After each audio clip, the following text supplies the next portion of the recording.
Vamos continuar nossa conversa. Nós estamos no segundo bloco com o psicoterapeuta, especialista em famílias e casais, escritor Luciano Vilaça. Estamos conversando sobre a relação entre mãe e filha e buscando a explicação na reflexão o que está por trás das nossas escolhas amorosas. Luciano, mais uma vez me reportando a sua palestra com o tema de mãe e filha. Eu fiz anotações nessa palestra, convidei Luciano para aprofundar esse tema. E já tem pelo menos uns 3 anos, né? Puxa vida, que bacana. Então, na verdade, não foi uma palestra, foi um workshop. Foi um workshop. Foi um dia, né? Um dia. Isso. Me diga como foi sua relação com a sua mãe, que eu te digo como será a sua relação com o seu marido. Isso, muito bom. Vamos entender um pouquinho, vamos lá. A relação entre mãe e bebê é uma relação constitutiva, fundamental, tanto para o menino quanto para a menina, né? Então, a matriz modeladora das relações subsequentes, objetais, amorosas, é essa relação entre mãe e filha. Então, veja bem, se a mamãe foi presente, foi amorosa, foi cuidadosa, agiu de maneira apropriada, a criança, a menina, internaliza este padrão de vínculo amoroso.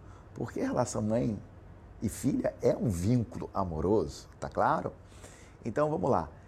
No entanto, se a relação entre mãe e filha foi fragilizada, foi mal vivida, a criança ela vai internalizar este repertório e vai reproduzir na fase adulta. Vou dar um exemplo. Por exemplo, a relação entre mãe e filha tem que ser mediada por um terceiro.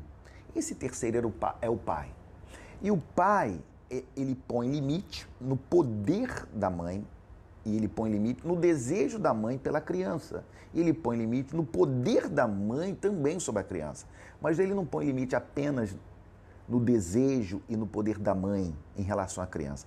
Mas ele também põe limite ao poder, ao desejo da criança pela mãe. Tá bom? Vou repetir. O pai, ele põe limite ao desejo da mãe e ao poder da mãe, né? Quando este pai inexiste do ponto de vista psíquico, ele é ausente, este poder da mãe se torna avassalador. Ou melhor, pode se tornar avassalador. Porque é um dado natural, a onipotência materna. O cuidado, a disciplina, mas quando esse pai inexiste, este poder pode ser esmagador. A menina, diante de um poder esmagador da mãe, a grosso modo, nós diríamos que ela tem 2 saídas. Ela se aliena a este poder avassalador da mãe e fica uma menina muito frágil. É o que Lacan chama de devastação. Isso é individualidade. Total, porque ela não tem autonomia, porque ela fica refém de um poder da mãe. Essa menina, de modo frequente, ela pode casar com um homem igualmente dominador. Porque esta é a matriz, essa é a referência, é assim que o psiquismo dela foi estruturado. Então ela pode se alienar e ela tende a casar com um homem igualmente. Relações abusivas, um homem dominador, patrulhador, né? Então, essa é uma primeira saída. A outra saída não é de alienação, não é de sujeição, é de rebelião. Então, ela tende a esse movimento para pôr limite ao poder materno é muito ativo. É aquilo que a psicanálise chama de, né, de um complexo masculino. Ou seja, mulheres muito poderosas, né, em muitas situações é fruto de uma mãe muito forte e ela teve que se rebelar contra este poder. Foi a única maneira que ela teve para sobreviver a este poder tão exacerbado dessa mãe. Então, ela vai levar este repertório de confrontamento ao objeto amoroso. Ela vai levar isso. E então ela pode ter uma relação, ela pode replicar, reencenar, atualizar essa matriz que ela teve com a sua própria mãe. Então, eu costumo dizer, me diga como foi a relação com a sua mãe. E eu digo, né, de modo geral. É claro que isso não é binário, não é matemático, não é determinista, mas esse é o caminho que, de modo geral, os seres humanos, as mulheres fazem. Quando ela confronta, então ela busca um parceiro mais pacífico para que ela possa exercer essa autoridade sobre ele? Então, vamos lá, é uma ótima pergunta. Quando ela confronta, tá claro? Ela confronta, ela tem a tendência de escolher um homem mais passivo, mais feminino. Ou seja, mulheres masculinas escolhem homens mais femininos. É claro que ela também pode escolher um cara forte. Pode. Pode escolher. É uma disputa de poder. Aí entra numa complexidade enorme, porque são dois poderosos. Mas, a grosso modo, ela vai escolher, né, um cara mais frágil. Mas não só ela escolhe um cara mais frágil. Mas o cara mais frágil escolhe uma mulher mais forte. Porque esse cara mais frágil, de modo frequente, ele teve uma mãe muito dominadora e forte. Então ele está reencenando também a experiência que ele viveu com a sua própria mãe, de uma mulher forte, fálica, poderosa. E essas relações, homens frágeis e mulheres fortes, né, trazem consequências desastrosas para a família, para a própria vida sexual, para a dinâmica conjugal e etc, etc, etc. Homem tem que fazer a sua função de homem e mulher tem que fazer a sua função de mulher. Isso que você diz, mulher poderosa é produto de pai ausente. Muito boa essa fala. E homem frágil, banana. Banana. É produto de pai ausente. Muito seja, bom, de modo frequente. O pai ausente faz uma mulher forte. Isso. Mas faz um filho fraco. Fraco. Isso mesmo. Por quê? Porque o pai, ele põe limite ao poder da mãe. Tá claro? E essa menina vai ter uma mãe mais ajustada do ponto de vista psíquico, que vai fazer a sua função mais apropriada. Né? A mãe, às vezes, ama demasiadamente. Né? E o amor da mãe tem que ser regulado pela lei do pai. Água é bom para a planta? Sim. Mas água é demais, apodrece as raízes. Então, este amor, esta potência da mãe tem que ser regulado por um terceiro, que é o pai. Né? E quando o menino tem uma relação com uma mãe poderosa, ele se fragiliza. Ele se torna mais frágil. E, Duda, eu costumo dizer o seguinte, anotem isso aí. O homem precisa de internalizar aspectos e dimensões femininas, como o cuidado, o afeto, a ternura, a amabilidade, a poesia. No entanto, quando ele internaliza as dimensões femininas só da mãe, ele não constrói a sua feminilidade de maneira apropriada. É claro que a criança se identifica tanto com o papai quanto com a mamãe. Não tem nenhum problema o menino se identificar com o feminino da mãe, desde que ele tenha muito também a possibilidade de identificar-se com o feminino do pai. Porque se ele se identifica com o feminino só da mãe, ele se torna um homem frágil, impotente. Então, eu costumo dizer que um homem, ele se torna mais masculino e mais sadio quando ele internaliza o feminino do pai. É um pai dócil, amoroso, carinhoso, cuidadoso. Então ele vai se identificando, papai é feminino. Firme sem ser rude.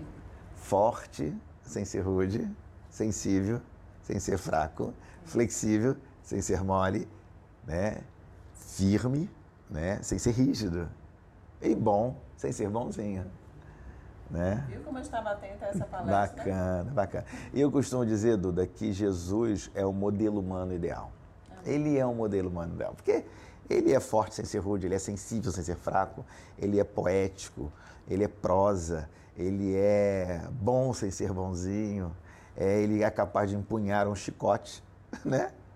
E expulsar os vendilhões do templo e é capaz de permitir que é que alguém incline a cabeça como João.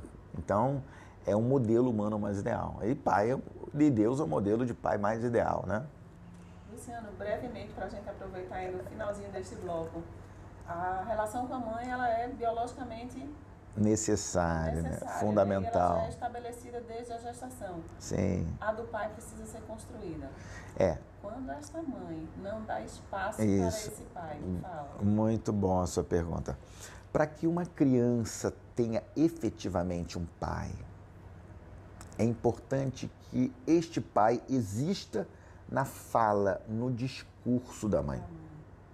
Bem, uma criança só tem efetivamente um pai se essa mãe dá lugar para este pai.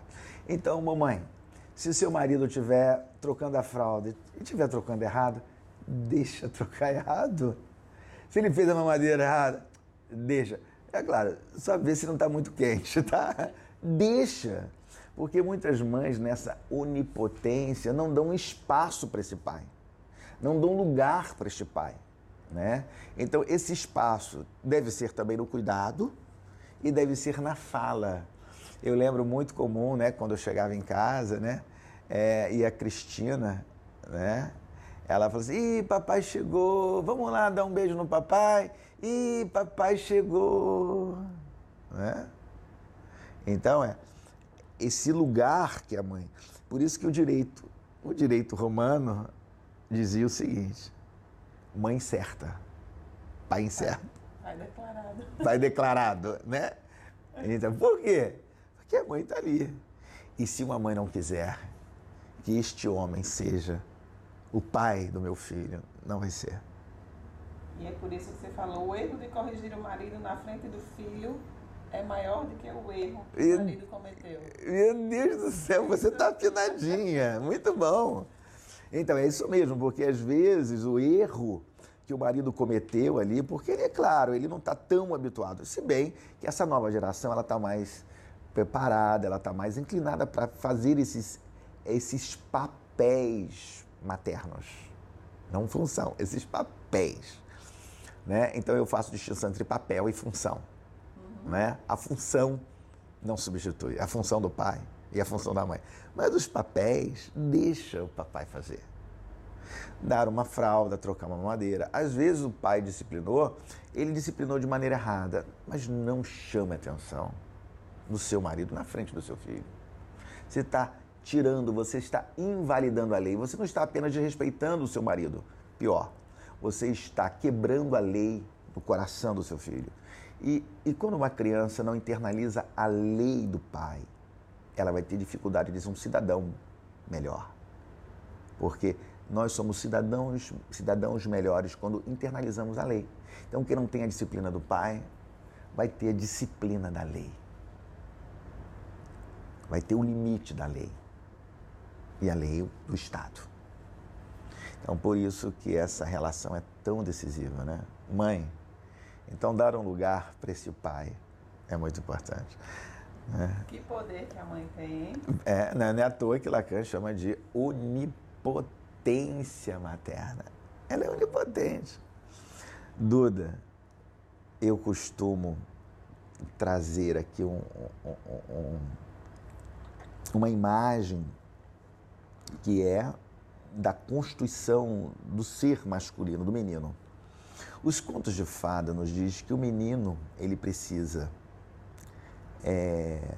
entrar na cidade, lutar contra os seus inimigos, lutar contra o dragão, vencer o dragão, conquistar o tesouro e casar com a princesa. Vamos guardar isso para o próximo bloco.